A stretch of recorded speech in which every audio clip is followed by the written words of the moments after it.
Welcome to the Millionaire Mentor Mindset Podcast. I'm Real Mr. Will, your host. We're bringing you the ABCs of building and scaling your business with intentions over emotions. Tonight, we're in an unfamiliar studio, or at least I am. I'm with my brother Shan of GSA, Good Sense Automation, and we're going to share with you why you will fail in business if you don't have a mom. If you don't have a mom, you're going to fail in business. So just right off the bat here, having a mom means you have to have a motive and you got to be authentic. So Shan, tell us something about being authentic in your business. Also, you talked to me about culture before, right? And leaving, kind of going out on your own because of culture. Right. So being authentic, share something with the people about that. Well, I say first of all, being authentic to yourself, how you want to work, then also knowing your talents. There's a SWOT that everybody. I'm not going to say everyone knows, but the SWOT analysis. When you look at strengths and weaknesses, know your strengths, and you have to be authentic with yourself first and say, I'm good at this. But in order to be excellent and achieve the goal, I need Will over here to take care of things that I'm not that great at. And then we work together as a team to get things done. That makes a lot of sense.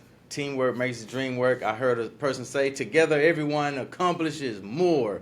So being authentic to yourself, I have a moving company. They used to call me One Box Willie. A couple people did. But fast forward, I've always been authentic to myself. I never tried to impress the customer and carry 3 boxes up the stairs like a He-Man, if the other dollies were used up. But there were a couple He-Men that would do that, and they might look at old One Box Willie over there. But being authentic to myself, I own my own company, and it's running pretty decently, while those people who made fun of me are still out there trying to be impressive to others, and they're still working for somebody. Not that there's anything wrong with working for somebody, but being authentic to myself, knowing where I wanted to go, knowing where I didn't want to be. I only want to impress myself and do a great job for the customer. There's a difference between trying to impress the customer and doing your job and having the customer say you did a great job. Being authentic to myself and having a great motive. One of my personal motives is so that no one in my family would have to eat at, say, I never had to go to the soup kitchen, but for men in my hometown, there was this place that you could go to get like free cereal and peanut butter. So one of my motives is to build the type of foundation where none of my family members after me has to ever go through that, because I left enough foundation for them to continue to climb up. And even if they fall down, they don't fall as low as I went when I had to go literally get some cereal that I refused to eat, and I learned how to fast. Let's talk about that foundation, because we have this term now. Everyone's talking about generational wealth. Yeah. If you leave generational wealth without a system, without a plan, without culture, how long does that normally last? It's not going to last much at all, because it's going to be kind of like when someone wins the lottery. A lot of lottery winners go broke. They all don't, but like you said, if you don't have a system in place, and to the business world, generally, system stands for saving yourself time, energy, money, and stress, or systems, plural. So if you don't have a system in place and your family member that you left that money to knows how to manage their finances, knows about some investments, knows that they better pay their taxes, then yeah, it's going to be like, I forgot who said it, but there's a saying, take all the money in the world, evenly distribute it amongst everyone, and in a short time, all that money is going to be right back in the hands of the people who originally had the most of it anyway. Right. Yeah. So also, when you talk about your moving company, I imagine there's a lot of preparation. I heard a saying this past week. I was actually doing some online flight training. I wasn't actually flying. I'm actually looking at information for my check ride. To do flight training, you have to literally get in the plane. Well, I'll quote Hakeem from Coming to America. One cannot fly into flying, but I'll get off that. But in that, it said, proper preparation prevents piss poor performance. And Yes. that's in all things. Right, right. So with moving, some of the things that I must do, first of all, I gotta really dial into if it's a load or an unload or a load and unload. So okay, let's say it's the full spectrum load unload, meaning that locally, because we only do local moves from Pawleys Island up to Little River, but let's say the people are moving from Surfside to Pawleys Island. They're moving on up. You know what I'm saying? Right. I know that load unload, I gotta have rope and or ratchets, straps. It's good to have both of them. You might want to have some type of tape. They might have boxes that are the underpinning, whatever is loose. It's not put together good. You might want to bring a small step ladder because a lot of times people have a lot of stuff and you end up stacking really high. So you want to be able to, stand up, make sure that step ladder is secure, and put things in place the correct way. Probably want to have extra blankets, moving pads. Some people call them moving pads. You want to make sure you have all your tools. Allen keys versus Torx keys or Torx wrenches, Right. or some people call them stars. But make sure you have all your tools so that you're properly planned, and so you don't have a poor performance. So you gotta really think in everything you do. You gotta think about all those possibilities in that preparation. So there's a lot of thought that goes into it. It's not about just going back to the one box scenario. Right. You have to have all the thought processes in place before you move that box. But I also want to go back to that for a second, because when you talk about that one box, you've been in business for 4 years. Right. Tomorrow, tomorrow, the 29th, 4 is years. 4-year anniversary. But moving one box at a time, consistency. If you have consistency and you're moving that one box at a time, you get to 4 years. So you can run out the house today, start your moving company, and try and move the whole house at once. But if you're not consistent, you're not willing to get up every day, you're not willing to say, okay, what are the tools I need? Let me invest in those tools. Let me invest in those blankets. Let me make sure I have a system in place when I'm dealing with my clients.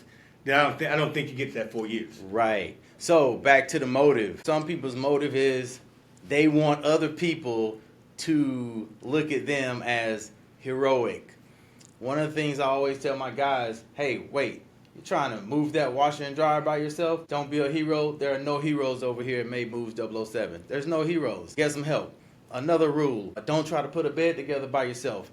Stop, get some help. Call somebody. Let the crew leader or the crew chief or whatever know that, hey, look, I'm going to get John or Tony to help me put this bed together, so that you're not trying to hold up something and next thing you know, you drop somebody's headboard and the wooden piece breaks off, or even the metal piece dents or scratches the floor. Right. Just simple stuff like that. But I've seen guys try to do things like that, and next thing you know, they drop something, they break something, and then they're looking silly. So don't try to be a hero because your motive is to impress someone, and all the customer wants is the job done right. So it sounds like you're telling me the motive should always be get the task done, get the job done.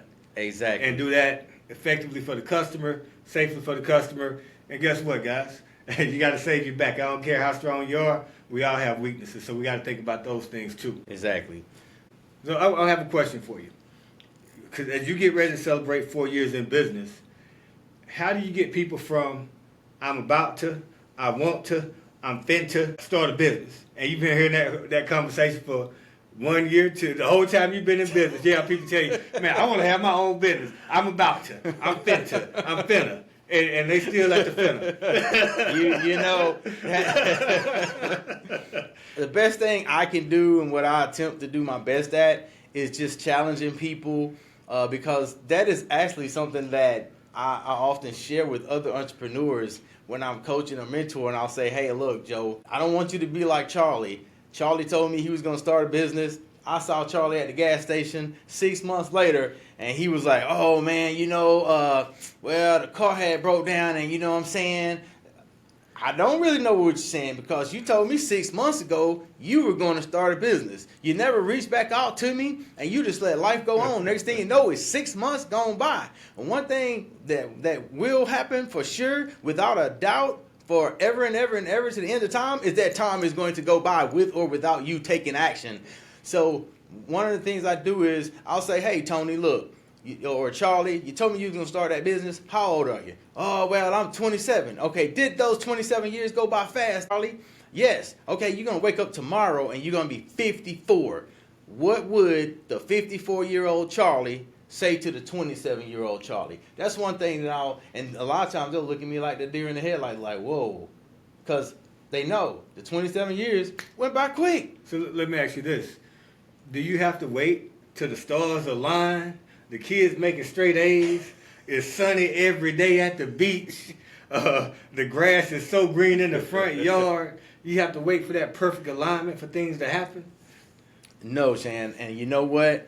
That makes me remember what one of my mentors said.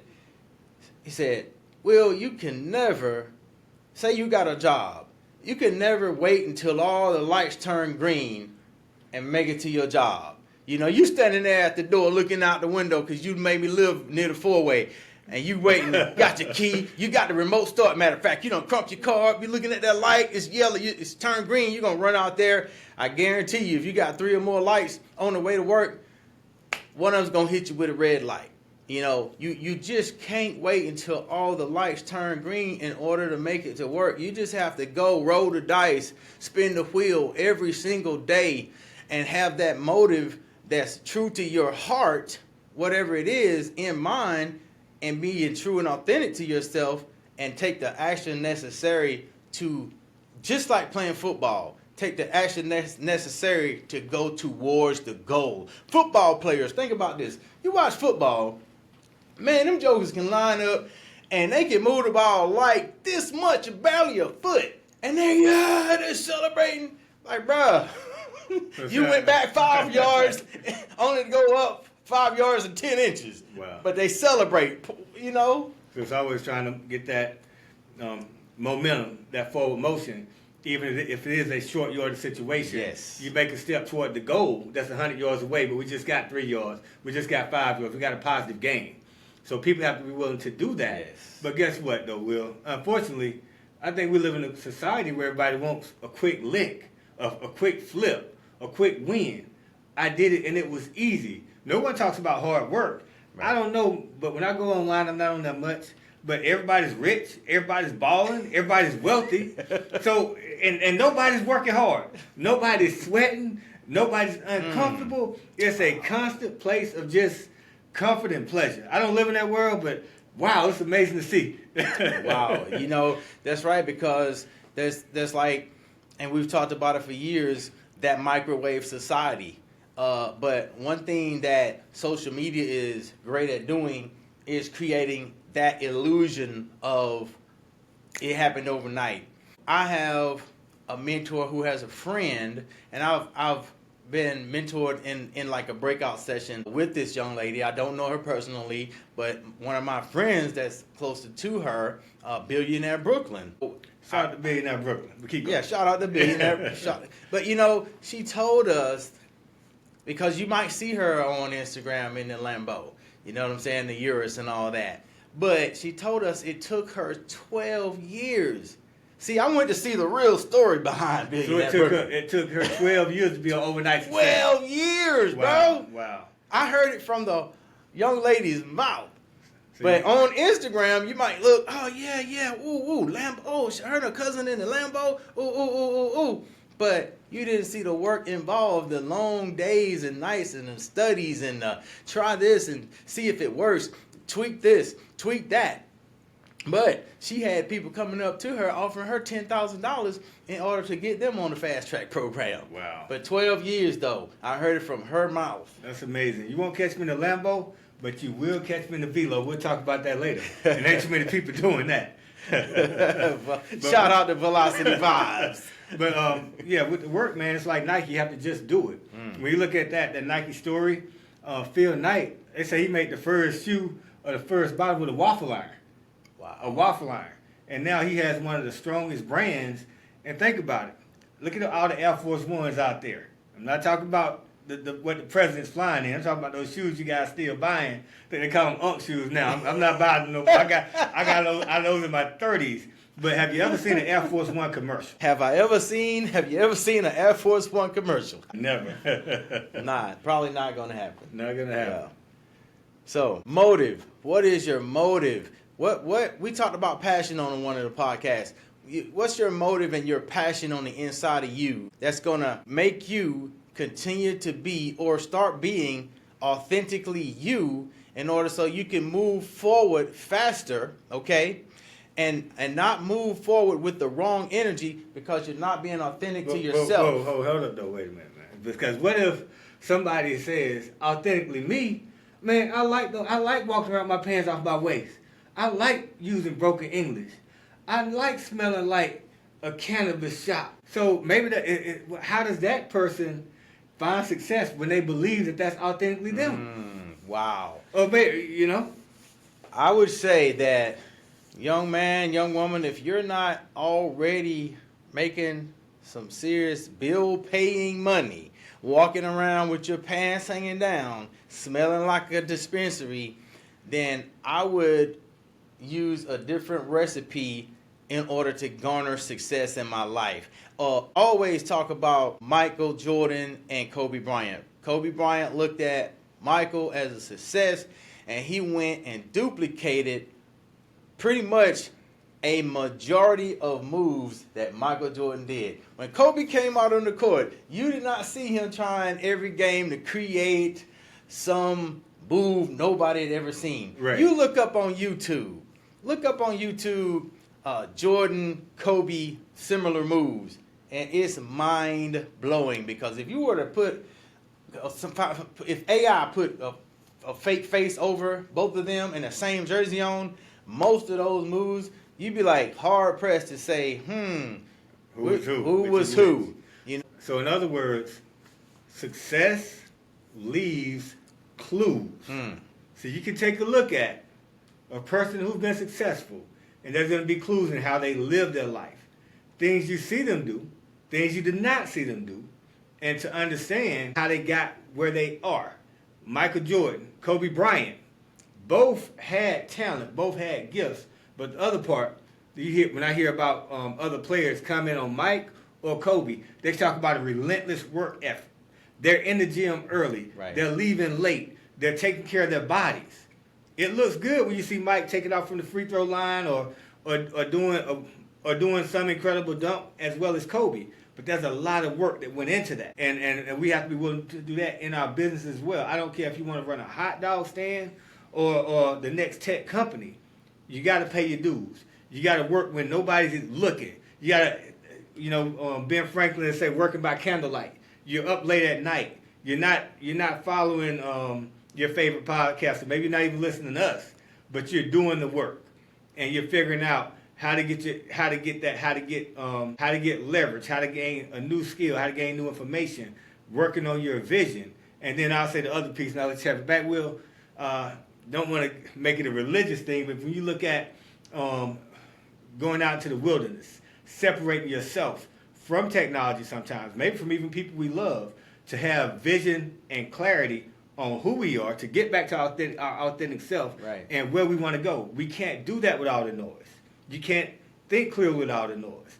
And also, you don't always have to bounce everything off everybody. Make a decision, cut away from the nonsense, and get some direction. I like that. In the wilderness, man, I have not been a T.D. Jakes fan or ever really followed him, but somehow it's been over probably 20 years ago, and the only book that I've ever read by T.D. Jakes is actually called Water in the Wilderness. Water in the Wilderness. Water in the Wilderness. Okay. The only book I've ever read by T.D. Jakes. So I will plug that book. I'm not an affiliate with it. I couldn't even tell you where to find it, but it's a short read, Water in the Wilderness. It kind of breaks down what you just said about going out and putting in the work, whether you're following your favorite podcaster or not. As long as you're doing the work and doing the work that actually works to get you there, then continue to do it. But you will go through some trials and tribulations. Sometimes you might have to work by candlelight because the electricity might be out. I live at the beach, we got storms and stuff. There you go. So even when that storm comes, and we're all going to have storms in our lives, being willing to work through that, being willing to work through adversity, and then sometimes you got to be thankful for that adversity. If you're going to the gym, you're trying to get fit, you can't get fit, you can't get buff. Build lean muscle without resistance. So you got to be thankful for that resistance. And when you get through the other side, you can say, hey, look at how much more powerful I am mentally, and how much I can withstand now. Yes, exactly. So in order to maintain your authentic self, when you are talking to someone, when you are in a situation and you feel that little thing on the inside of you say, hey, you're not being true to yourself, you're not being true, the best thing to do is to go ahead right then and there and break that pattern, because what happens is you become the sum total of your habits. But also what happens is you'll develop a quirky type of energy, and people recognize energy. I've even heard some people say energy doesn't lie. So me, I can be kind of goofy, clumsy sometimes, but you know what? I can close more sales than a lot of people because I'm not being fake. And by the end of my quote-unquote sales pitch, a person can tell that this guy is genuinely being who he is. He's not trying to be Kevin Hart and be funny. He's being himself as he makes maybe the one joke and continues on with business. I'm not trying to hit every little joke or whatever, because that's not me. I'm not a comedian. But I don't want the presentation to be boring. But I'm not going to try to be David Chappelle at the same time, because that's not who I am. That's not my blueprint, you know. So I'm going to be authentic to myself, and people can see that in Right. you. I want to jump in real quick, and two things you said that got my attention. One is blueprint. If you have a blueprint, that is the basically the foundation of the roadmap for how you're going to perform, how you're going to build, whether it's an electrical system, a mechanical system, or a house. This is what we're going to do. It's based on that blueprint. You also said habit. No matter how smart you are, how strong you are, how talented you are, nothing will guide your course more than your habit. If you have a habit of getting up, doing the work every day, and we talked about Kobe, we talked about Mike, but there's also some guys who probably better than Kobe and Mike who never saw that light, who never went to college. And the reason is they had habits, whether that's poor study habits, going back to the people that hung around that like to drink, like to smoke, can't make it to practice. So the habits will guide your journey, no matter how talented you are. And then we know that hard work beats talent when talent doesn't work hard. Exactly. So as we close out this episode, remember, you will fail in business if you don't have a mom. And when it comes to your habits, a man having no gender, not the new stuff. I don't. It's, the other stuff is above my pay grade. But just spiritually speaking, gender speaking, man having no gender. A man is the sum total of his habits, and once again, that's gender related, meaning male or female. A man is the sum total of his habits. So if you can say a woman is a sum total of her habits. So whatever you do with your habits, understand that the end result is going to come out in a mixture of all that, whether you went to practice or didn't, whether you studied or not. I'm standing here next to a great engineer and robotics person and things like that. But you know what? I would go to his home sometimes and he would have the electronic stuff on the floor in the room. PLCs, which means programmable logic controls and stuff like that, right on the floor. Some people refuse to take their work home with them. But look, he owns his own business and is doing business with major companies. And I understand not everybody wants to own their own business. Well, I get that. I get that. We're speaking to the people who have something in them, who say, you know what, I'm getting started. I have a desire to get started. I would like to own my own business. You have to understand that when you're working for someone, you got to treat that business like your own business. So if you have to take the work home in order to scale up in your mindset, that's what you should do. But you got to have a true motive. If you have a fake motive, it's not going to carry you. I'm gonna go into what you just said. If you're a man and you have procreated, you have a motive. And that doesn't. And again, we're in this era now where everybody wants to seek comfort. Everybody wants to wear you know, you got men wearing red bottom shoes. I'm not against it. I don't have a problem with that. But sometimes you got to put on steel toe boots. You got to go work. You got to get your hands in the mud to get it. So if you're a man and you have kids, you have a motive, and you need to get your assets out there and do something for them so that they don't have to suffer or go without. You have an obligation. You have a responsibility. You can cut it out if you want to. Man, I like that. So we're going to end right here. Put on your dang steel toe boots and get your assets to work. Peace. Peace.